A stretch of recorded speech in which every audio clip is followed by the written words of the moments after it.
podrían ser las ideales. No obstante, la oración del justo puede mucho. Así que oramos para que Ecuador se levante, para que Ecuador sea ese país tan maravilloso, en mi caso, que siempre me abrió las puertas tan gentilmente, me las va a volver a abrir Dios mediante mañana. Si no vuelvo, es porque Ecuador me acogió.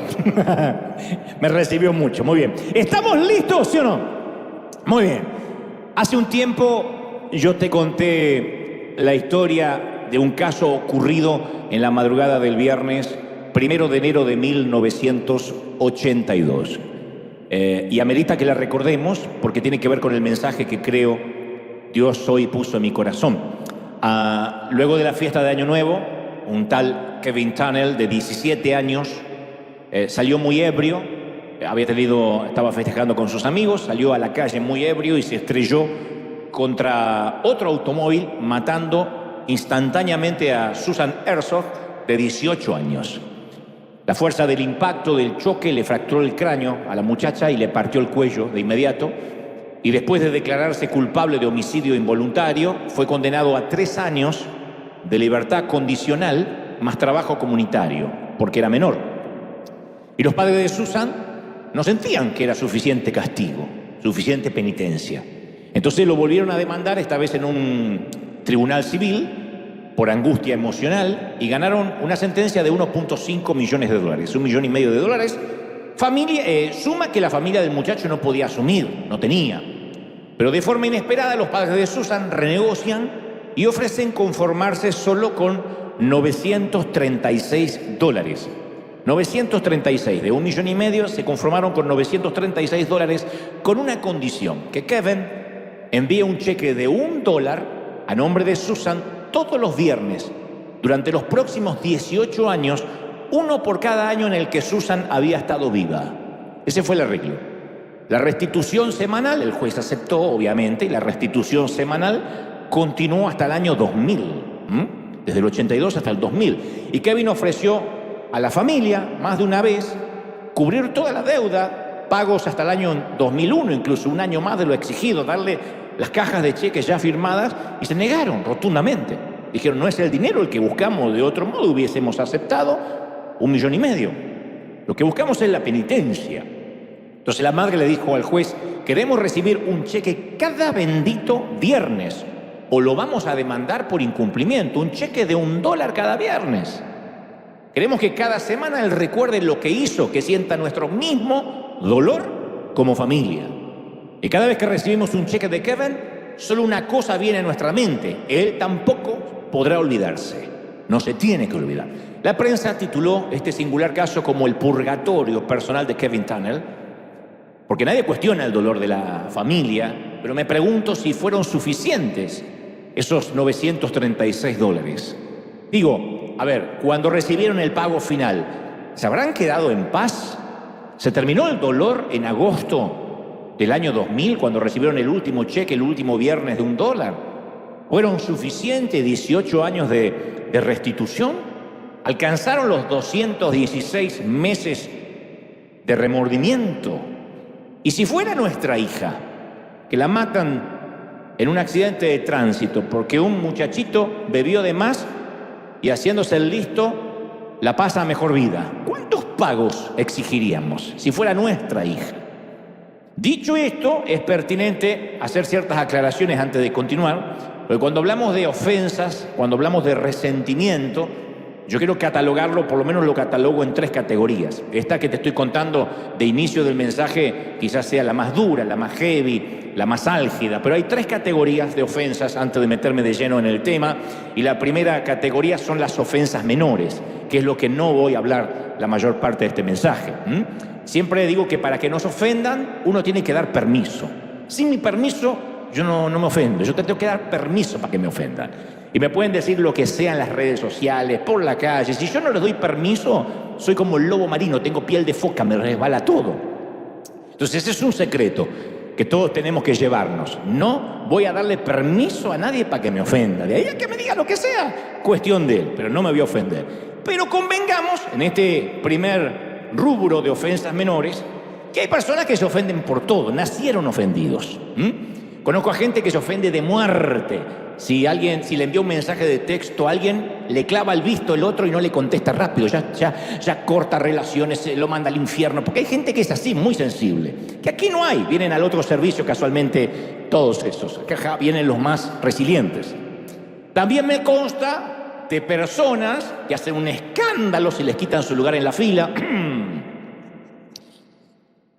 Si les dan un café distinto al que pidieron, ¿no? Si le ocupan su sitio. Entonces, bueno, la mayoría de esas ofensas suelen ser menores. Y la mayoría son niñerías, babosadas. Hay gente que se ahoga en vasos de agua. Pero bueno, son así. Cualquier cosita los ofende. Un viento que cambia de dirección ya los preocupa. Hay ofensas, en mi criterio, que tendrían que volar fuera de nuestro radar, ¿no? Especialmente cuando ya vamos adquiriendo cierta edad. Uno se da cuenta que no vale la pena, no vale el esfuerzo, perder tiempo en ofenderse con gente que a lo mejor pasa por nuestra vida y después no la volvemos a ver, en el mejor de los casos.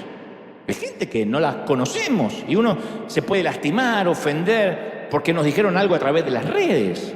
Como dice una famosa oradora, Brené Brown, ninguno de estos que opinan de nuestras vidas estarían dispuestos a enterrarse con nosotros el día que nos muramos. O sea, ninguno va a decir, ay, déjeme que me meto en la tumba con él para solidarizarme. Nadie. De manera que cuando uno se ofende con gente que es irrelevante, bueno, pero hay gente que se desquicia, hay gente que dice, no, es que no quiero que opinen y me ofende. Pero uno tiene que elegir las batallas que va a pelear. A medida que nos ponemos más viejos, bueno, ustedes, no yo, pero uno elige las batallas que va a pelear. Ya no pelea todas las batallas. Dice, no, esta la dejo pasar. Primera de Corintios 13:5 dice que el que quiere ser seguidor de Cristo no sea gente que se irrite, que se enoje fácilmente. Si quieres ser seguidor de Cristo, tienes que tener piel de foca. Sería lindo pedirle para este año, Señor, dame piel de lobo marino. No el cuerpo de un lobo marino, la piel. ¿No? Pero hay que pasar por alto las ofensas en el rango estupideces menores. Hay rangos que son así, no ameritan otra palabra. Estupideces menores. Uno tiene que decir, no, esto pasa al plano de boberías. No hay que hacer de una piedrita necesariamente una montaña. Pero esa categoría de ofensas pequeñas siempre saca a la superficie el estado de nuestro corazón, de qué estamos hechos. Cuidado. Aunque no vamos a dedicarnos a hablar de las ofensas pequeñas, aún quiero no pasar por alto este detalle. Cuando tenemos una temporada que nos irritamos con facilidad o sobredimensionamos una ofensa, uno tiene que reflexionar, a ver, ¿por qué esta bobería me provocó una respuesta tan desproporcionada? ¿Por qué simplemente que mi niño dejó la habitación hecha un desastre, para variar, hace que yo explote como si hubiera estallado la bomba de Nagasaki y Hiroshima? ¿Qué hace que yo esté tan al borde de la exasperación? Que si uno se ofende fácilmente en la última temporada, quizás es una señal que nuestro tanque espiritual, que estamos agotados espiritualmente o emocionalmente, nuestro tanque se empieza a vaciar. Y cuando el Espíritu Santo quiere que lo recarguemos, la manera de avisarnos es que de pronto empezamos a estallar, a ofendernos por algo que antes no nos hubiese ofendido, no nos hubiese preocupado. Pero cuando mantenemos nuestro tanque emocional lleno, cuando le decimos Espíritu Santo, lléname, necesito orar más, tener más comunión, las irritaciones menores de la vida pierden su poder sobre nosotros. O sea, no nos roban, no van a dejar de estar, pero no nos roban ni energía emocional, ni tiempo. No nos ponemos locos en el freeway, en la ruta, porque hay un trancón. No nos ponemos locos porque en la caja para 10 productos pasa una señora con 12. Y nuestro mundo relacional de pronto viaja más ligero, más liviano. Este no es el punto del mensaje, pero dicho sea de paso, bien vale para el que lo quiera recibir. Si desde hace un tiempo notas que te irritas sobredimensionando cualquier detalle, es tiempo de reflexionar y decir, a lo mejor estoy con el tanque vacío y necesito recargarme, estar en la presencia de Dios. La segunda categoría de ofensas son las heridas justificadas. Ya no son boberías que giran a nuestro alrededor. Los agravios son más complejos, requieren un diagnóstico, de hecho requieren una terapia, y a todos nos pasa tarde o temprano. Porque todos lidiamos con personas difíciles en nuestra vida.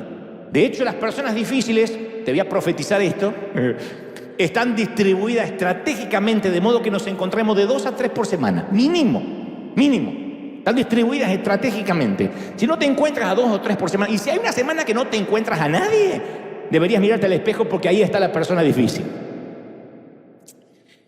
Pero las demás personas no crean nuestro carácter. Porque ahí alguno está diciendo, y bueno, yo tengo mucha gente difícil a mi alrededor, por eso exploto. No, la gente no crea nuestro carácter, revela de qué estamos hechos, revela nuestro carácter. Entonces, si necesitamos desarrollar el arte de perdonar, el desafío va a ser de parte de Dios lidiar con esas personas que a veces son difíciles de soportar, dura de aguantar. Y así como el levantamiento de pesas fortalece los músculos y los ejercicios cardíacos fortalecen el corazón, las personas difíciles fortalecen nuestra capacidad para amar. Cuando uno dice, Señor, ayúdame a amar a la gente, Dios te va a mandar suegra, suegro, cuñados. Pero quiero que sepamos esto por nuestra salud mental. Si Dios tuviera que deshacerse, nunca ores, Señor, quita las personas difíciles de mi alrededor. Porque si Dios tuviera que deshacerse de las personas difíciles del mundo, si tuviera que eliminar a aquellos que tienen rarezas, imperfecciones, fealdades, desapareceríamos todos, no queda uno. Porque nosotros somos la persona difícil para alguien. Aunque digamos, no, pero yo soy tan bueno. No, somos difíciles para alguien. Quería nada más hacer el repaso de esto, de las boberías menores y de las heridas justificadas, para después meterme en lo que concierne al ejemplo de la historia con la que comencé, que es la categoría 3, las ofensas que nos destrozan la vida. Ya no son heridas justificadas, nos destrozan la vida. No todos experimentaremos, espero, este tipo de agravios. Hablo de infidelidad, abuso sexual, violación, incesto. Esas cosas que llegan a nuestra vida, hacen un crack y la cambian tal como la conocíamos hasta ese incidente. Un par de segundos y la vida que teníamos es solo un recuerdo. De eso hablo. Conducía borracho y mató a nuestra única hija.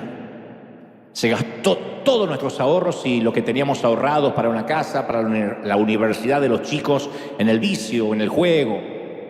Ella me engañó y violó nuestro pacto. Es un egoísta, se quitó la vida sin pensar en nosotros, su esposa y sus hijos.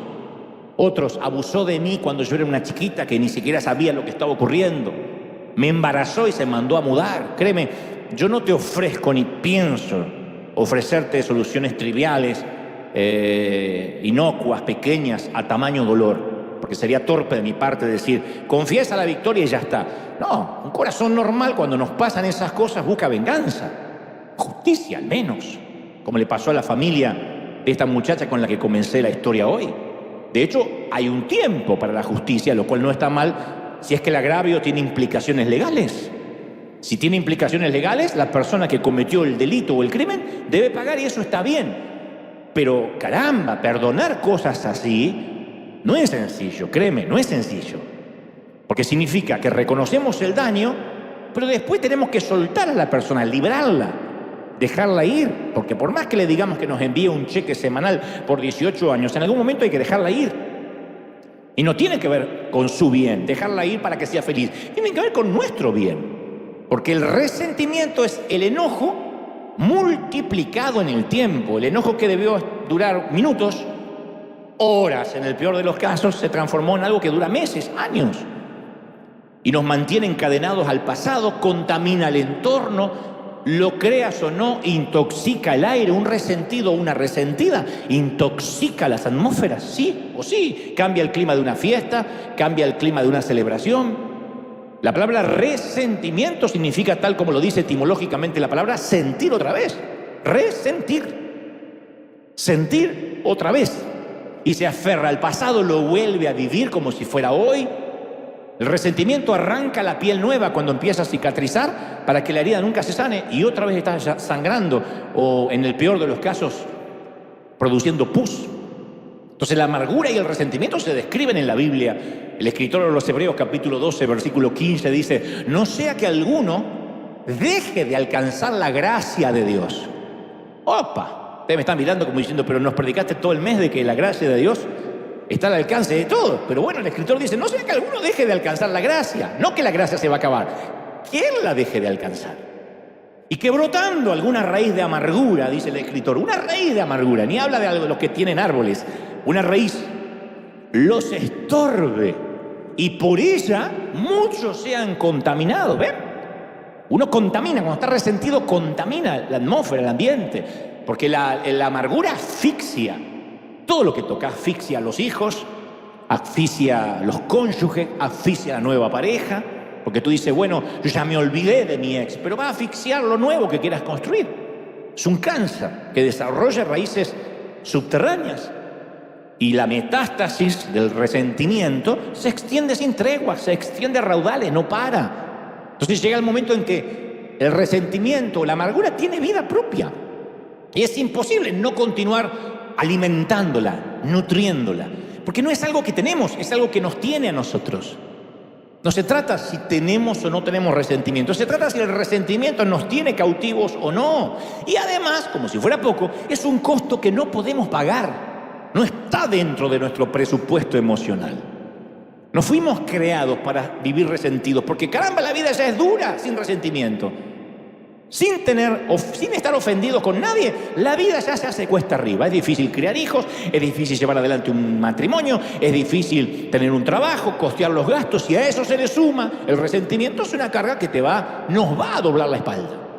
Ahora, yo no quiero predicar positivismo y negar que nos van a ofender. Es posible que si vivimos en este mundo vamos a ser en algún momento agraviados, heridos, ofendidos. ¿Por qué? Porque la gente es difícil. Y no es que seamos marcianos opinando de los terrícolas, somos difíciles.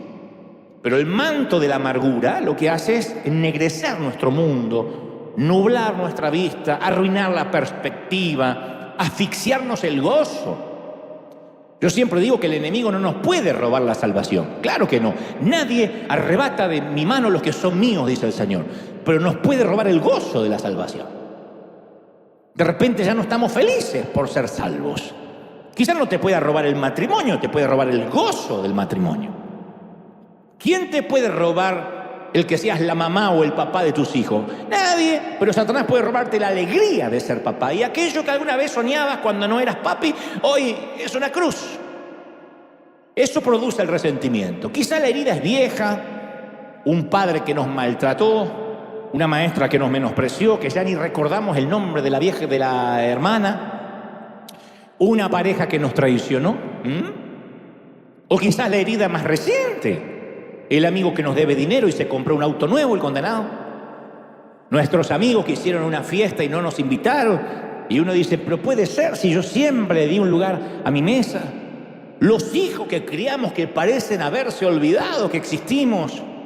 Entonces, ¿cómo empieza el resentimiento? Bueno, una parte nuestra está quebrada, está dolida, y la otra amargada.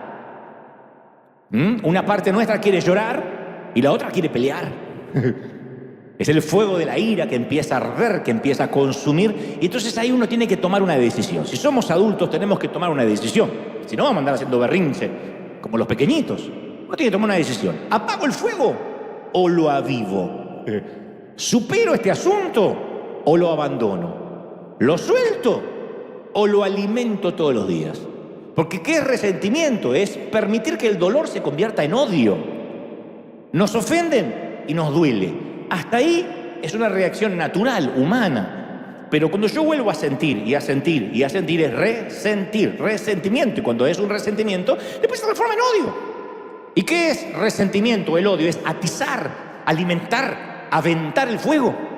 Es la decisión deliberada de alimentar la ofensa. La voy a alimentar porque no me quiero olvidar. Y cuando tenemos rencor, no nos basta con no olvidar. No nos basta con decir voy a tener memoria. Inventamos calumnias porque se nos mezcla el odio, asignamos apodos, cerramos círculos, levantamos muros, buscamos cómplices que piensan igual que nosotros. Porque eso es el resentimiento, es la cocaína de las emociones. Y al igual que la cocaína exige dosis cada vez más altas, que por cierto, los que sufrimos herida, tenemos que decidir, los que estamos dolidos, tenemos que decidir cuántos pagos voy a pedir, cuánto va a ser suficiente, qué dosis va a ser suficiente, qué dosis de venganza me va a dejar satisfecho. Tal vez no exijamos que el ofensor nos gire cheques por $1 semanal, pero tenemos otra manera de resolver cuentas. Lo bloqueamos, lo ignoramos, lo quitamos de nuestra órbita, hasta que pase algo que nos recuerde lo que nos hizo y otra vez salimos a exigir el cheque, porque otra vez empezamos a servir. Y es una manera de decir, yo no voy a permitir que sanes antes que yo. Mientras yo sufra, tú vas a sufrir. Mientras me duela, te va a tener que doler. Y entonces aumentamos la dosis. ¿Y qué hacemos? Siendo cristianos, avergonzamos, chismeamos, por más que le digas desahogo familiar, es chisme. Otros le llaman, no, pedí detalles para estar orando más específicamente, es chisme. Ridiculizamos, denigramos. Entonces, drogados por ese enojo, los papeles invierten, porque ya no somos la víctima que a priori, en primera instancia, estaba dolida. Ahora somos los vengadores. Y eso se siente rico. Cuando uno, dicen por ahí que no es una frase bíblica, cuidado, que la venganza es un plato que se sirve frío. Y algunos dicen, siéntate en el umbral de tu puerta y verás pasar el cadáver de tu enemigo. Shakira, capítulo 4. Pero eso no está en la Biblia, Entonces, ¿cuántos pagos tenemos que exigir? En un tono más serio, ¿qué hacemos con el padre que me abandonó siendo niño? ¿Qué de mi marido que me dejó por una modelo más joven? ¿Qué de mi jefe que me despidió arbitrariamente sabiendo que yo tengo un hijo enfermo y me dejó sin el seguro médico?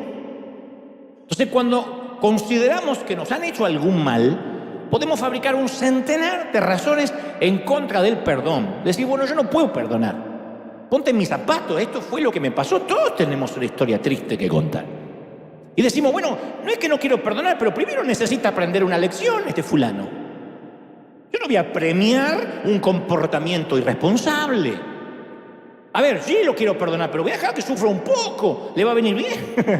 Necesita aprender que las acciones tienen consecuencias. Aparte, ¿cómo lo puedo perdonar? Preguntamos. ¿Cómo voy a perdonar si ni siquiera está arrepentido? Si ni siquiera me pidió perdón. Durante las últimas semanas, y esto lo decía hace un momento, yo prediqué una trivia. En principio no sabía que era una serie, pero así lo quiso el Señor. Una serie de 3 mensajes. Fue una tríada que tenía que ver con la gracia, que trajeron mucha liberación. Y estoy muy feliz porque gente de todo el mundo decía, me he liberado y ahora siento que no hay barreras para llegar al Señor, que por cierto es una gran verdad. El primer mensaje se llamó hace 3 semanas, Homero no es un hijo de Dios, y entre paréntesis y otras legendarias mentiras evangélicas. Después fue el cisne negro y la semana pasada gracia implacable. Te buscaré, te encontraré y te perdonaré. Están haciendo un montón de debates teológicos porque dice eso no es de Dios, porque hay gente que le agarra ataques de caspa cuando lee estas cosas. De hecho, te recomiendo que los veas. Si no viste, estos 3 mensajes son de bendición. Pero por fin entendimos, Dios nos habló, que nada puede hacer que Dios nos ame menos. Nada hará que Dios no nos ame, que no nos perdone, si tan solo creemos y nos arrepentimos. ¿Hasta ahí estamos de acuerdo, sí o no? Y esto no es para algunos, esto es para... ¡Ay, qué lindo! Para todos. O sea que todos.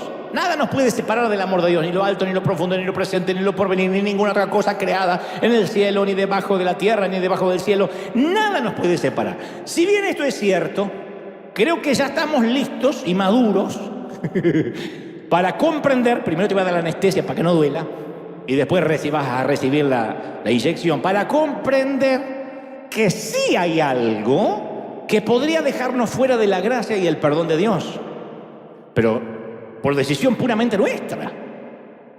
No se contradice con los mensajes anteriores. La Biblia dice que Él amó a todo el mundo, de tal manera amó al mundo que dio a su Hijo unigénito para que todos crean. Y tiene la misma preponderancia el apóstol Pedro, la Madre Teresa o el ladrón crucificado a la par de Jesús. Tan solo creer y arrepentirse. Pero hay una sola cosa que podría hacer que no fuésemos perdonados, aunque estemos arrepentidos. Hay una cosa que nos podría dejar fuera de la gracia. ¿Dónde está eso? Justo en el centro del Padre Nuestro. La manera en que el Señor nos enseñó a orar. Que en realidad no hay que repetir como un loro, no es un rezo, sino que es una serie de temas. Hay por lo menos 6 temas básicos, de los cuales el Señor está diciendo, en todo lo que oren, no olviden estos 6 temas que son esenciales. Y en esta oración de 6 temas se esconde una cláusula que solemos ignorar. Son como las letras pequeñas del contrato a la que no solemos prestarle demasiada atención. De hecho, te voy a hacer una prueba. Los que navegamos en internet, ¿vieron que siempre hay un cartelito de acepta esto, acepta lo otro? No, nadie lee lo que estamos aceptando, nadie. Lo que queremos es ver el video. Antes dice, si quiere acceder a esta página, acceda a recibir cookie, acceda que va a entregar a su suegra en sacrificio. Sí. Nadie lee eso. Y después tiene sus implicaciones legales, ¿no? Una vez a mí me suspendieron un vuelo de manera arbitraria y fui muy iracundo, ofendido al counter, al mostrador donde estaba la muchacha. Le dije, ¿cómo puede ser que me lo suspenda? Y me dice, ¿usted no leyó las letras pequeñas del boleto? ¿Qué letras pequeñas? Dice, todos los boletos vienen con una letra pequeña. Y la letra era tan pequeña que una hormiga tenía que leerlo con una lupa. Y decía que la aerolínea se reserva el derecho de suspender el vuelo que se le antoje. Uno compra los boletos sin saber eso, no leemos las letras pequeñas.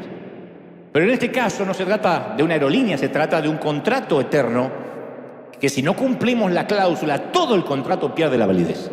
San Mateo 6:12 dice, perdónanos nuestras deudas como también nosotros perdonamos a los deudores. No hay palabra en ningún idioma que encierre un mayor temor que la palabra como. Esa es la cláusula, ¿cómo? Es la única vez que en la oración aparece esa cláusula. No dice, danos el pan de cada día así como nosotros repartimos pan. No, todo lo demás está. Pero en cuanto a las deudas, es recíproco. ¿Qué hace tan aterrador ese cómo? El hecho de que Jesús amarró el perdón que recibimos del Padre al perdón que concedemos a los demás seres humanos. Y por si quedan dudas, porque eso dice, bueno, a lo mejor es una mala traducción, por si quedan dudas, es más explícito. Dice, si no perdonáis a los hombres sus ofensas, tampoco vuestro Padre perdonará vuestras ofensas o pecados. O sea, que hay un pecado que te va a seguir por la eternidad. Sí. ¿Cuál? Aquel que no le perdones al otro. Una cosa es estar atrapados en un ciclo de falta de gracia con un cónyuge, con un socio, y otra muy distinta es estar atrapados en un ciclo de falta de gracia y de perdón con Dios. ¿Ves cómo le cambiaron las caritas? Por eso di la anestesia hace un ratito. De hecho, es tan urgente la necesidad que perdonemos que hasta va por delante de los sacramentos, de la adoración, de cualquier cosa. Mateo 5:23 dice, si traes tu ofrenda al altar y ahí te acuerdas de que tu hermano tiene algo contra ti, deja tu ofrenda delante del altar, reconcíliate primero con tu hermano y después presenta la ofrenda. O sea, porque si no esa ofrenda se pierde. Esto va para cualquier ofrenda, monetaria, ofrenda de adoración, de levantar las manos, de chiripiorca, la que sea. Si estás agarrándote la garrotera divina y te acuerdas que te acabaste de pelear en la fila con la fulana, vuelve al planeta Tierra, pídele perdón y después sigue con la chiripiorca, porque si no, no tiene sentido. Y para seguir disipando dudas, es Biblia, Y para seguir disipando dudas acerca de la seriedad de esta cláusula, Jesús les cuenta una historia en Mateo 18:27. Dice, el reino de los cielos es semejante a un rey que quiso hacer cuentas con sus siervos. Y comenzando a hacer cuentas, le fue presentado uno que le debía mucho dinero, 10.000 talentos, para el dinero de la época mucho. Y a este, como no le pudo pagar, ordenó su señor venderlo a él, venderlo a su mujer, a sus hijos, y todo lo que tenía para que pagase la deuda. Venderlo como esclavo. Entonces aquel siervo, dice Jesús, le suplicaba diciendo, Señor, por favor, ten paciencia, yo te voy a pagar todo. Y la historia dice que el Señor, el rey de aquel siervo, movido a misericordia, lo soltó y le perdonó la deuda. Le perdonó la deuda, no le dijo, págamelo en cuotas. Porque este siervo, este tipo, según la historia de Jesús, tenía un problema serio. Había acumulado una deuda de millones de dólares. Si pudiera pagar $1.000 al día, la saldaría, qué sé yo, en 30 años. Imposible, porque no ganaba $1.000 diarios. Entonces su deuda era demasiado grande para sus posibilidades de pago, para su crédito. Y lo mismo ocurrió con nosotros. Nuestra deuda fue tan grande que nuestra capacidad de pago no alcanzaba para poder redimirnos a sí mismos. Entonces nuestro maestro nos perdonó una deuda incalculable. Y según Jesús, el Señor de la historia dice que rogó, Señor, ten paciencia conmigo, yo te voy a pagar todo. Y el que le perdone la deuda al rey, jamás se le cruzó por la mente.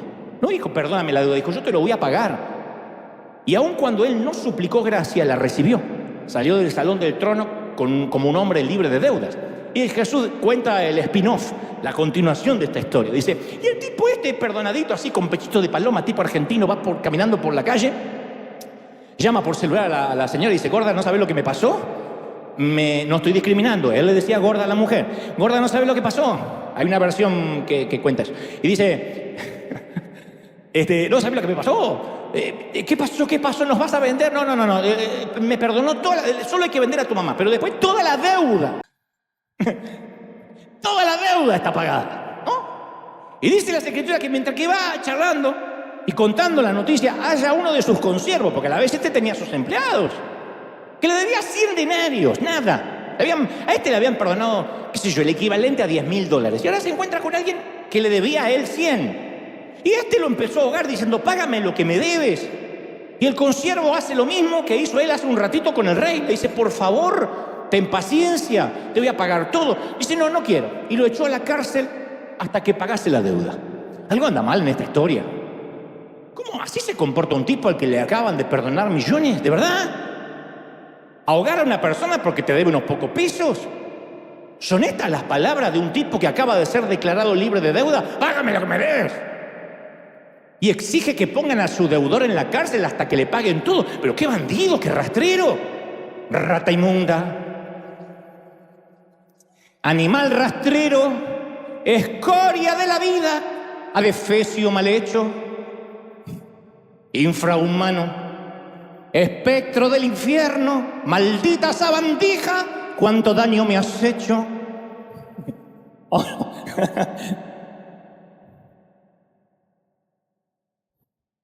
Paquita 3:16. Y cuando el rey se entera lo que hizo esta rata de 2 patas, te estoy hablando a ti, dio la orden que lo entreguen a los carceleros para que lo torturen. Y aquí Jesús recalca otra vez la cláusula. Así también el Padre Celestial hará con ustedes si no perdonáis de todo corazón cada uno a sus hermanos sus ofensas, de todo corazón, ni siquiera de la boca para afuera. Termina la hipérbole, la parábola, y dice, así es como hará el Padre con ustedes. Ustedes fueron perdonados por deudas que no podían pagar, pecados que los condenaban al infierno. Fue pagado, ¿ok? Ustedes salen y ahorcan a otro, porque no da con tu doctrina, porque te cae gordo, porque etcétera. Y el Señor hará lo que hizo con te va a arrojar a la cárcel. Es lo que haría cualquier persona que mostró benevolencia y el otro es un canalla. Yo habría deseado que estas palabras no estuviesen en la Biblia, pero están y salieron de los labios del propio Cristo.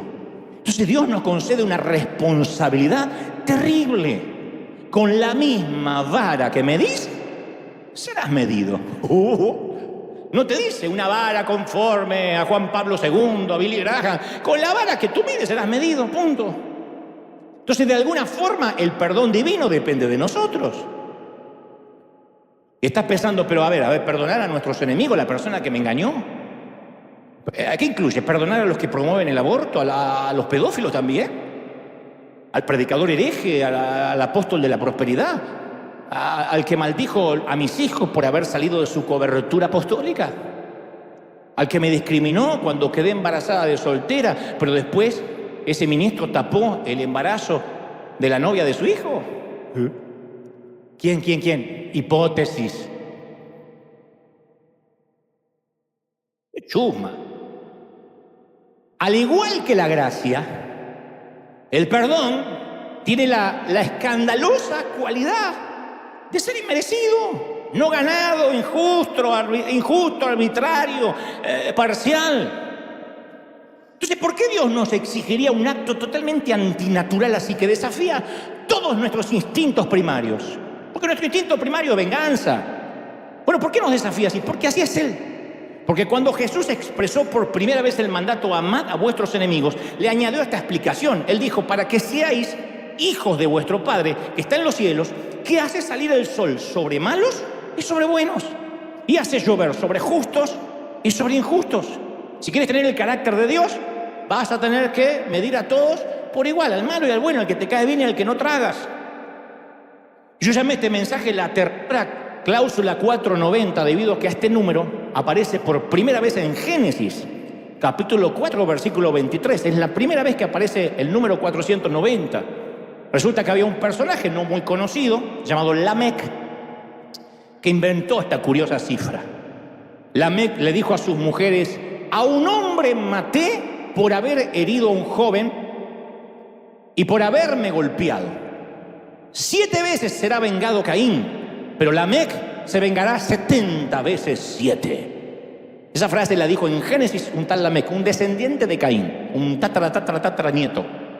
Me vengaré 70 veces 7. Era la ley de Lamec. Si alguien te hace daño, yo tengo la obligación de hacer que pagues por lo menos 490 veces. Hay de los que dicen que en realidad no es 70 por 7, sino que en realidad es 70 elevado a la séptima potencia y es un número infinito, como sea, es muchísimo. Un día Pedro se le acercó a Jesús, años después, y le dijo: alguien me hirió, ¿cuántas veces lo tengo que perdonar? 7 veces, dijo el tipo. Porque los rabinos decían que había que perdonar 3 veces. Y Pedro le añadió unas cuantas cucharadas más para quedar bien. Esperaba que Jesús le dijera: eres muy magnánimo, estás yendo más allá del deber, Pedro. Mirá vos, qué tipo bueno, qué apóstol me conseguí. Imagínate la reacción de Pedro cuando Jesús, en lugar de elogiarlo, le dice que todavía le quedan en el haber 483 perdones. Dice: no te digo 7 veces, sino 70 veces 7. Pero lo que estaba haciendo Jesús era dar vuelta a la ley de Lamec. Pero nosotros solemos todavía hacer que funcione a la manera de Lamec. Convertimos el perdón en una ley de reciprocidad. Decimos: está bien, yo no me vengo, pero mínimo, a ver, que haga algo para merecerlo. Porque solemos regresar a esa lucha de ojo por ojo que le cierra de golpe la puerta a alguien del perdón. Nuestra naturaleza humana nos dice que perdonar no es muy sano, que muchas veces no es justo, que no es equitativo, que no es imparcial, que si uno perdona te toman de tonto. Alguien dijo alguna vez: yo soy cristiano, pero no estúpido, así que yo me tengo que hacer respetar. Pero nos guste, no nos guste, cristiano o estúpido. La cláusula, o puedes tener las dos, porque hay gente que tiene los dos talentos. Ahora, la cláusula dice: porque si perdonan a los hombres sus ofensas, también los perdonará el Padre Celestial. Si no perdonan, el Padre no les perdonará sus pecados. Punto. No se puede dar vuelta teológica a esto. ¿Qué quiso decir? Es una hipérbole. Es derechito, directo, pragmático, práctico. Y Jesús no pregunta acerca de la realidad de nuestras heridas, No duda que nos hayan dolido y ofendido. A ver, el problema no está en la existencia del dolor, sino en el tratamiento que le vamos a dar a ese dolor. ¿Qué vamos a hacer con nuestras deudas? Vuelvo a preguntar. Estamos en febrero. ¿Tu cónyuge rompió sus promesas? Antes de responder, ¿cómo reacciona Dios cuando tú rompes las promesas? ¿Qué le haces? Todas las que hacemos para esta época del año, para fin de año: Señor, te prometo buscar tu palabra, leerte la Biblia, y después las rompemos. ¿Te mintieron? El engaño duele. Pero antes de que contraigas los puños y me empieces a contar los detalles de la mentira, ¿cómo reaccionó Dios cuando mentiste? ¿Cuando le mentiste a él o le mentiste a otro? Porque juzgamos a los demás por las acciones y nosotros nos juzgamos a nosotros mismos por las motivaciones. Decimos: bueno, es que yo no quise, pero mentiste. Te olvidaron, te dejaron atrás. El rechazo duele. Pero antes de desquitarte, sé franco. ¿Alguna vez te olvidaste de Dios? ¿Pasaron semanas en que ni lo buscaste? ¿Cómo reaccionó Él cuando lo descuidaste, cuando lo rechazaste? Porque esa es la palabra. No es que estabas muy ocupado, lo rechazaste, lo quitaste del centro de la vida. Entonces, la clave para perdonar a otros es dejar de mirar lo que nos hicieron y empezar a mirar lo que Dios hizo por nosotros. Esa es la esencia de la cláusula. Trátame como trato a mi prójimo. Esa sería la oración nuestra de todos los días. Señor, no te pido nada, solo dame lo que yo hoy voy a dar al otro. Concédeme la misma paz que yo genero en mi hogar con el resto de mi familia.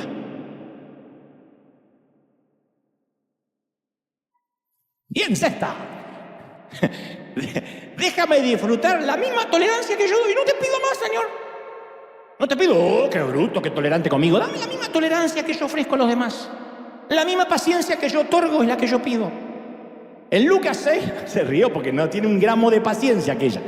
Lucas 6:37, Jesús dijo: no juzguéis a nadie, y Dios no te va a juzgar, no los juzgará a ustedes. ¿Por qué pensamos que son pasajes de menor categoría? ¿Por qué no los tenemos como un tótem, como un axioma, como un proverbio de vida? No condenéis a nadie y Dios no los va a condenar. Perdonad y Dios los va a perdonar. Dad a otros y Dios les va a dar a ustedes. ¿De verdad creemos que vamos a pasar necesidad financiera si fuimos dadores? Yo no dependo de una jubilación o un plan de retiro por si las cosas se ponen feas. Yo sé que hasta mi vejez no me ha de faltar nada porque le he dado a Dios y Dios no es deudor de nadie. ¿Es así o no es así? Dad y se os dará. Dios va a medirte con la misma medida que vosotros medís a los demás. ¿Por qué nos olvidamos de esto? Es la esencia, la savia, lo medular de nuestra fe cristiana. No juzguen y no vas a ser juzgado. Y juzgar tiene muchas implicancias. Es directamente compartir videitos, compartir un chisme, te reenvío esto que me enteré de fulano, fíjate lo que pasó. No juzgues y no serás juzgado, no toques. Tú no quieres justicia, yo no quiero justicia. Nunca digas, Señor, justicia. No quieres justicia. Lo que necesitamos es gracia todo el tiempo. Pero quiero que entendamos que la gracia es algo que nosotros no podemos dar. Así que lo único que podemos decir, Señor, yo voy a otorgar misericordia, porque yo lo que quiero es misericordia. Quiero que me midas como yo mido. Ahora, quiero también que entendamos lo que no es el perdón, porque veo muchos cambiando de nalga así, muy nerviosos en las butacas. A ver, en primer lugar, lo que no es. Perdonar no es disculpar. Disculpamos a alguien cuando nos lleva por delante en el mercado. Disculpa, está bien. Eso es una disculpa. Disculpamos al niño de 2 años por llorar durante el mensaje y a la madre por ignorarlo. Disculpamos al muchacho del delivery que tardó con la pizza o trajo una soda de menos. Disculpe, me equivoqué. Ok. Hay una vieja frase que dice, comprenderlo todo es perdonarlo todo. Pero eso está totalmente equivocado. El perdón es precisamente lo que necesitamos cuando no hay una buena razón para explicar que alguien hizo lo que hizo. El perdón es cuando no tengo razones, no hay explicaciones. Si tuviera explicaciones no necesito perdón. Cuando uno pide perdón y después dar explicaciones, no está pidiendo perdón genuinamente. El perdón es cuando no resiste análisis lo que hizo. Pasa cuando somos niños, que le decimos a nuestro hijo, ¿por qué pensaste que era una buena idea meterle un tallarín por la nariz al abuelo mientras dormía? Lo que te voy a decir es, pensé que era una buena idea. ¿Por qué desenchufaste el pulmotor de la abuela? ¿Mi mamá o la mamá de tu mamá? Tu suegra, papá. Ok, está bien. Puede haber una explicación. Disculpar es no tener la necesidad de perdonar. Con una disculpa ya está. Cuando una acción es inexplicable, ahí es cuando necesita el perdón. Cuando hay explicaciones, no, eso es una disculpa. Ok, discúlpame, es que no te vi. Discúlpame, es que no sonó el despertador. Bueno, me está dando una explicación. Luego tú dices, quiero que me perdones. ¿Por qué? Sonó el despertador, me di vuelta y seguí roncando como un hipopótamo. Perdóname. En segundo lugar, perdonar tampoco es olvidar. Porque todo lo que hace falta para olvidar es tener mala memoria. Con este criterio, los que sufren de Alzheimer son las personas más benévolas del mundo. A mí se me olvida a veces dónde estaciono mi auto. He dado vueltas en los aeropuertos durante horas, más de lo que tardé en el avión. Se me olvida dónde pongo las llaves o cuándo es el día de la suegra, esas cosas que deberían ser importantes. Se me olvidan. Ahora, no significa que tengo un alma noble. No, tengo unas neuronas que van actuando de acuerdo a mi edad. Ya he pasado los 30 y tantos y las neuronas los pasé. ¿Te guste o no? Ya los pasé. Yo menciono la edad que pasé cuando lo pasé y no tengo por qué decir lo que estoy pasando ahora, los que pasé. Pueden usar el mismo método. Ay, yo ya pasé los 20, dice la de 50. Y bueno, sí, lo pasó. No está mintiendo, lo pasó. Lo pasó en blanco y negro, pero lo pasó. Algunas veces, si una ofensa es suficientemente grave, uno se puede olvidar por temor o por trauma. Los psicólogos dicen que la mente está cableada de manera tal que cuando algo nos duele mucho, hay algo que se llama trauma, que es la protección de volver a recordar eso y lo olvidamos. Y a veces lo olvidamos adrede, decimos, no quiero pensar. Y en cierto sentido lo olvidamos, pero no lo perdonamos. Entonces, no pensar más en el asunto tampoco es perdonar. hay que revolver, basura. A veces hay que decir, a ver, eso está ahí, está debajo del tapete y tarde o temprano va a oler mal. Tarde o temprano va a oler mal. En tercer lugar, perdonar no es lo mismo que reconciliarse. Y esto creo que va a traer tranquilidad a más de uno. Porque hay quienes piensan que perdonar significa necesariamente unirnos de vuelta a esa persona, pase lo que pase. Que la esposa deba regresar con el bestia que la golpeaba, que el jefe tenga que volver a contratar al empleado que le robó. O sea, perdonar no significa volver necesariamente todo como antes. Perdón es una cosa, reconciliación en lo que estábamos haciendo o en el plan que teníamos es otra cosa.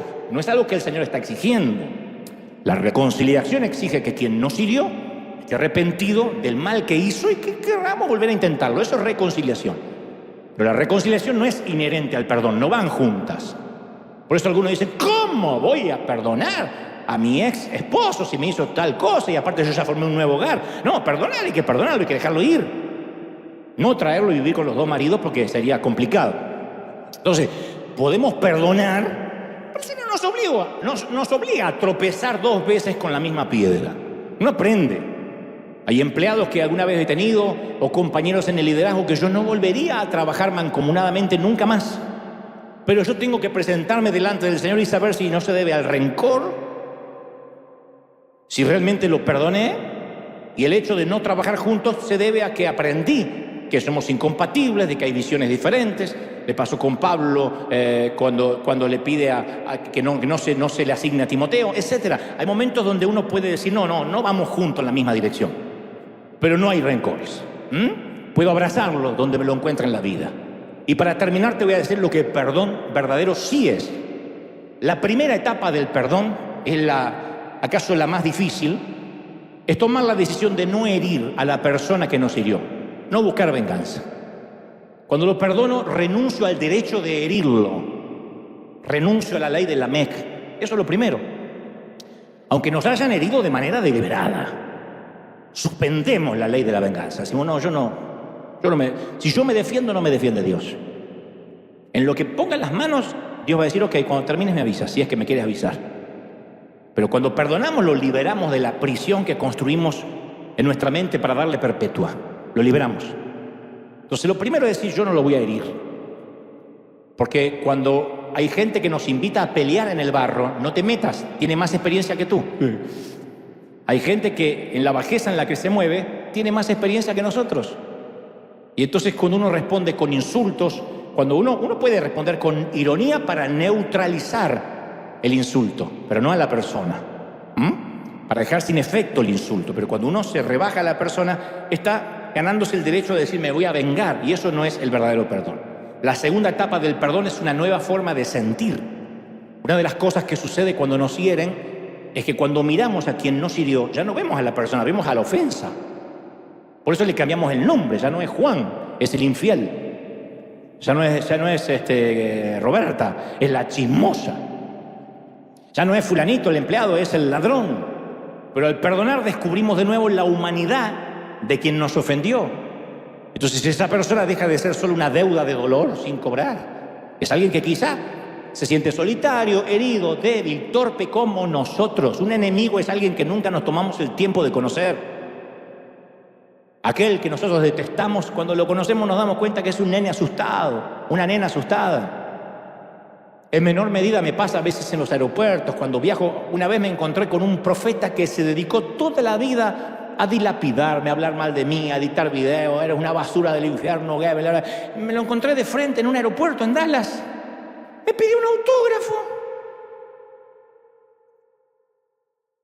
Una foto. Ay, mi esposa se muere cuando vea esto. Yo digo, sí, se va a morir tu esposa. Si está leyendo lo que está escribiendo a mí, se va a morir tu esposa. Y se sacó una foto y me dijo, yo te admiro mucho, pero una vez te escribí y no me quisiste contestar, y empezó una raíz de amargura en el corazón. Cuando me vio, se dio cuenta que no podía estar enojado conmigo. Y yo tampoco con él. Dije, pobre, condenado, agraciado. Pero uno se da cuenta que ese que nosotros a veces detestamos también lleva la imagen de Dios, al igual que nosotros. Y la tercera etapa del perdón es cuando le deseamos bien a la otra persona, que ya es otro nivel, que ya no tenemos la esperanza, ojalá que se le caiga todo el pelo, que quede pelón, ya está, le va a crecer la panza cervecera así, ya vas a ver. Ojalá que su suegra se le vaya a la casa, que le caiga al IRS a inspeccionarlo. No, esperamos que le sucedan cosas buenas. Cuando uno perdona de verdad, dice, no, ojalá que ande todo bien entre él y Dios, ojalá, porque no es mal chico, no es mala chica, ojalá que tenga una vida feliz. Mira cómo me miran todos diciendo, ¡Wow! me miraban como los niños. ¡Wow! Bueno, esa es la tercera etapa. Yo leía que 2 hombres atravesaban las junglas de Birmania y llegaron a una laguna muy sucia. Y cuando los 2 salieron estaban cubiertos de sanguijuelas. Comenzó uno a arrancarse desesperadamente los gusanos. Y el más veterano dice, si tiras de golpe una parte del gusano, va a quedar debajo de tu piel y la herida se te va a infectar. De manera que tienes que tomar un baño de aceite, un bálsamo, lo más pronto posible. Y al sumergirte en el baño de aceite, las sanguijuelas sueltan sus garfios y quedas libre.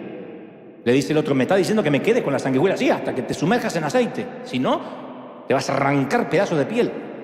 Entonces, el resentimiento es la sanguijuela que se mete en el corazón. Y no podemos tironear. Esos sentimientos tienen los garfios en nuestra alma, en nuestra vida. Y no perdonar es como tomarnos un veneno matarratas y esperar que sea la rata la que se muera. Entonces, no perdonamos y poco a poco vamos perdiendo la risa. Hay gente que ya no se ríe.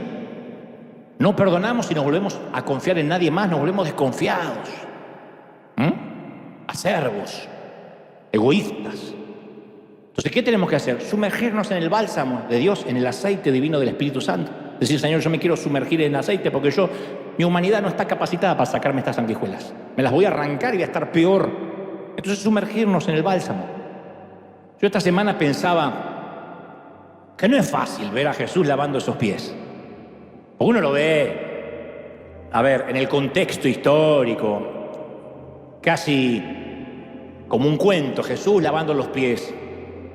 Pero en primera instancia los discípulos tenían que haberse lavado los pies entre ellos. Natanael podía haber derramado el agua, Andrés los podía haber secado con la toalla. Estos tipos no hacen nada nunca.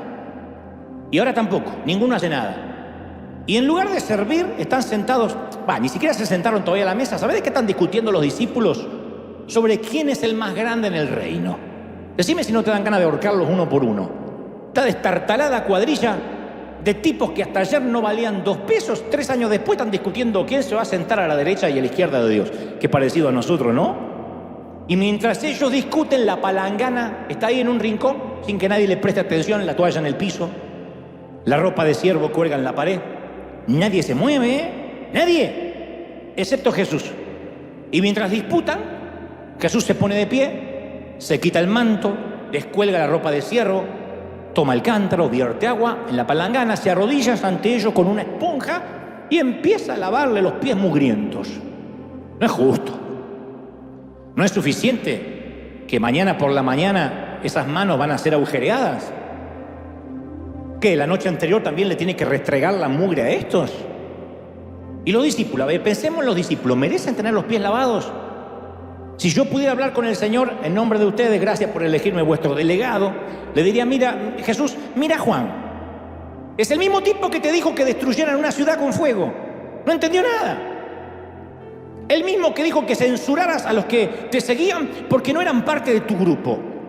El tipo es un sectarista. ¿Le vas a lavar los pies, de verdad?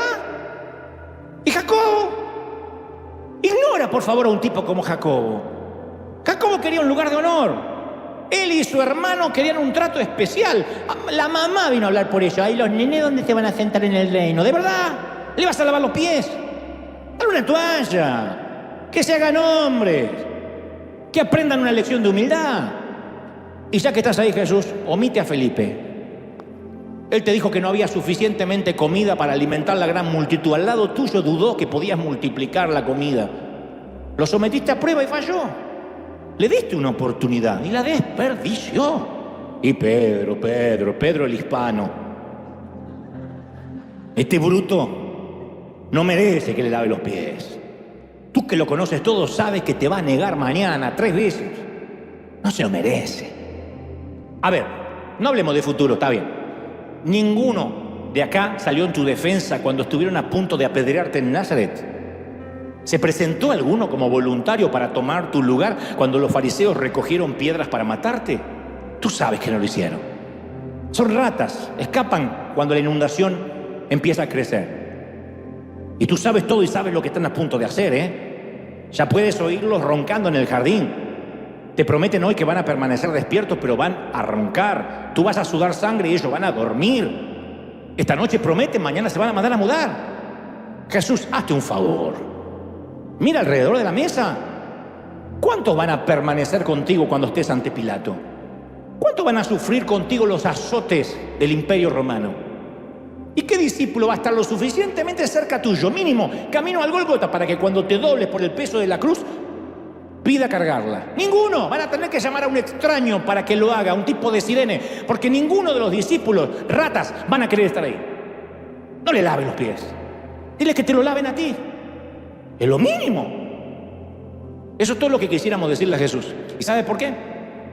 No porque no queremos ver a nuestro rey haciendo el papel de siervo. ¿Será porque no queremos ver a Dios lavando pies? No, esa no creo que sea la razón.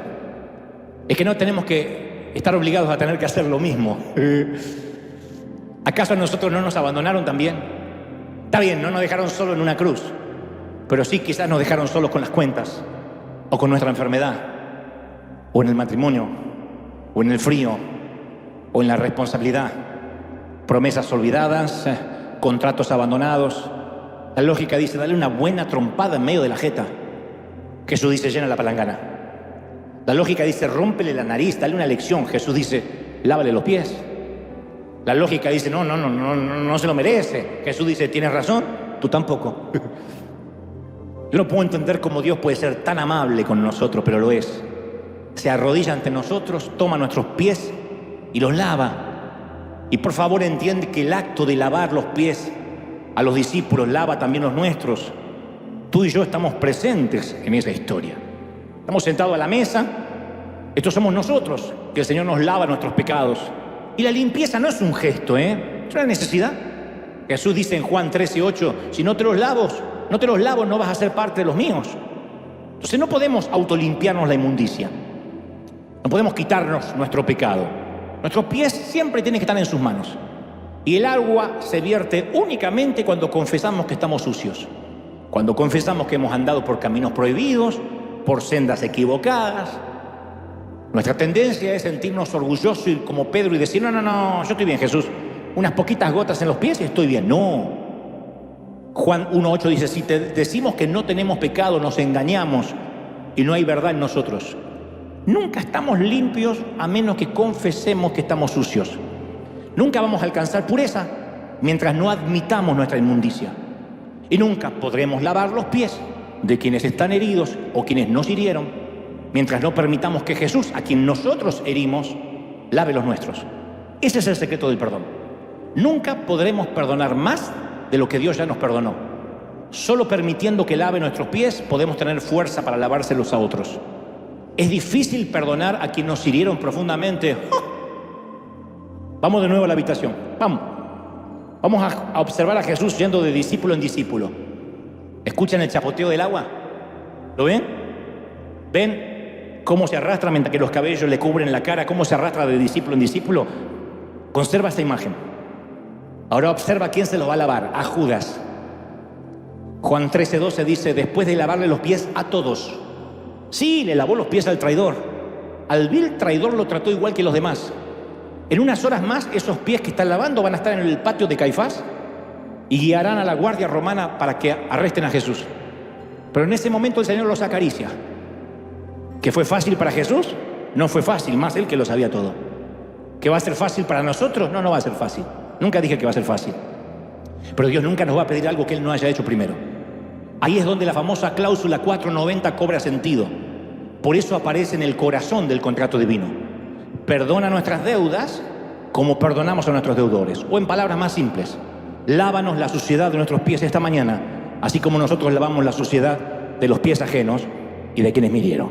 Ese es el contrato, esa es la ley, esa es la gracia. Dale un aplauso al Rey de Reyes, al Señor de Señores. ¡Aleluya! Dale un aplauso grande cuando te pongas de pie, celebra y dile, Señor, sello esta palabra. Creo, soy sano. ¡Aleluya! Alguien tiene que celebrar más que eso. Alguien tiene que decirle, ese es Dios que nos ama tanto. Y vamos a soltar, gente. Vamos a dejar ir. Insisto, no es fácil, pero tenemos que dejar ir. Estamos en febrero, de verdad. Vamos a cargar 11 meses más cadáveres. Vamos a dormir con un cadáver pútrido en nuestra habitación. Nada merece la pena que eso. Hay que viajar liviano. Te lo mereces, te lo debes. Viajar liviano. Perdonar, dejarlo ir, ya está. No vas a cambiar. El pasado murió mientras dormíamos. El presente aún, el futuro aún no nos corresponde y todo lo que tenemos es el presente y hay que viajar mínimamente con un carrión. Una camiseta, 3 calzones, algo de aseo y a la pista. Eso es la vida. Y si logramos vivir así la vida, nos vamos a quitar pesos, vamos a quitar las alimañas, las sanguijuelas. Entonces hagamos esta mañana, antes de culminar, una lista del perdón. He estado investigando y sé que en esta lista incluye seres que te han herido, a los cuales no puedes perdonar. En primer lugar, teológicamente no estaría correcto decirlo, pero lo necesitamos, perdonar a Dios. Él no necesita el perdón, Él es justo, sabio, Él sabe lo que hizo. Pero a veces estamos dolidos para con Él. Y aunque Él no necesita el perdón, porque es infalible, porque sabe lo que hizo y lo que permitió y lo que no, nosotros necesitamos liberarnos de eso, porque tal vez dice, Dios no intervino cuando pudo haberlo hecho. Oré por esa enfermedad y mi ser querido partió a la eternidad. Y entonces hemos cerrado nuestro corazón para con el Padre, nos volvemos desconfiados cuando alguien habla de que el Señor vino para sanar nuestras dolencias. Tal vez por aquella situación en que creíste que te abandonó, que te dejó solo. Vamos a decir, Señor, aunque no entiendo y hay cosas que entenderé del otro lado del sol, yo quiero sentirme libre, quiero viajar liviano en mi relación contigo. Luego perdonar a los papis, aunque estén bajo tierra, más allá de la frontera, aunque se hayan muerto hace 30 años, vamos a dejarlos ir. Los viejos hacían lo que creían que estaba bien y se equivocaron como te estás equivocando con los tuyos. Tus hijos te van a juzgar, nos van a juzgar y van a decirnos lo mismo que dijimos nosotros de los nuestros, porque con la misma vara que medimos, seremos medidos. Entonces, sea que te hayan abandonado, en el peor de los casos abusado, déjalos ir. Ya, ¿para qué cargar con un ataúd cuando el funeral fue hace tanto tiempo? Déjalos ir. Algún maestro, alguna maestra, algún líder que no dispensó el tiempo que necesitabas, algún líder que te falló en la discreción, le abriste tu corazón, le contaste lo que te pasaba y luego te enteraste que lo divulgó. Déjalo ir, ya está. Tú no te mereces cargar con los efectos colaterales. Vamos a perdonar a un socio, a una expareja, a un cónyuge, a alguien que nos hirió, que no nos dio el trato, que no nos respetó, que no nos amó. Vamos a dejarlo ir y decirle, Señor, yo no quiero cargar con esto. ¿De qué sirve haber cortado una relación y seguir con toda esa carga emocional? Con eso que da olor, apesta, contamina, intoxica, enferma el ambiente. A los hermanos, a quienes nos fallaron, a quienes nos dolieron, algún amigo que nos traicionó, que nos dieron la espalda, que nos dejaron solos. ¡Caramba, que tenemos gente para perdonar! Y finalmente a nosotros mismos, decir, Señor, perdóname, porque no me puedo perdonar lo que tú ya me perdonaste. Y vamos en una autopenitencia continua. Vamos a dejar ir, gente. Vamos a romper todo lo que nos separa de Dios. Y vamos a aplicar la cláusula 490. Decir, Señor, voy a perdonar aunque me duela, porque necesito que tú me mires así. Voy a cambiar mi vara de medir. Inclina tu rostro un momento y oramos al Señor. Padre, he transmitido a tu pueblo, tus hijos, lo que creo me has dicho que diga. Gracias, Señor, porque me ha dado gracia y favor para hablarles. He hablado al intelecto, pero sé que tú has hablado donde yo no puedo, al corazón, a los tuétanos, a lo más profundo del alma. Señor, gracias por esta mañana, a los que te aceptan, a los que te reciben en su corazón como suficiente Salvador, los que dicen, Señor, entra en mi vida. Aquellos que ahora hacen una oración de arrepentimiento y creen para ser parte del reino, recíbelos ahora como tus pequeños. Y a los que ya estamos en tu reino hace tanto, ayúdanos a ser mejores, a crecer, a perdonar. Vamos, llora por última vez el dolor, pero hoy cierra el capítulo de tu vida, cierra ese capítulo. Dile, Señor, se terminó el rencor, se terminó el dolor, dejo atrás lo que me enfermaba, comienzo una nueva vida ahora, comienzo a vivir de manera libre. Vamos a soltar. a los pastores, a los líderes, a los que no creyeron en nosotros, a los que nos lastimaron. Sé que va a ser duro, no es cuestión de decir 2 frases y ya. Pero por lo menos la primera etapa del perdón. Señor, renuncio a la ley de Lamec. No voy a tomar represalias ni venganza. Luego Dios va a cambiar tu manera de sentir. Lo vas a separar a esa persona de la ofensa. Y finalmente le vas a desear el bien. No va a pasar todo junto ahora. No obstante, es un buen inicio decir, Señor, lo suelto. Quizá antes que termine el año le desees el bien y digas que le vaya lindo. Ojalá que prospere más que yo. Pero no te apures. De a poco, suelta. Levanta las manos y dile, Señor, recibo esta palabra ahora en casa, los que están en sus sitios, en sus hogares aquí. Señor, gracias por este momento, por tu Espíritu Santo. Gracias por tu gloria, por tu presencia. ¿Pueden sentirlo? El Rey lo está haciendo ahora. El Espíritu Santo está llegando donde yo no he podido llegar. Y diciendo, tú sabes que hoy es el día. No mañana, no en la semana, hoy es el día.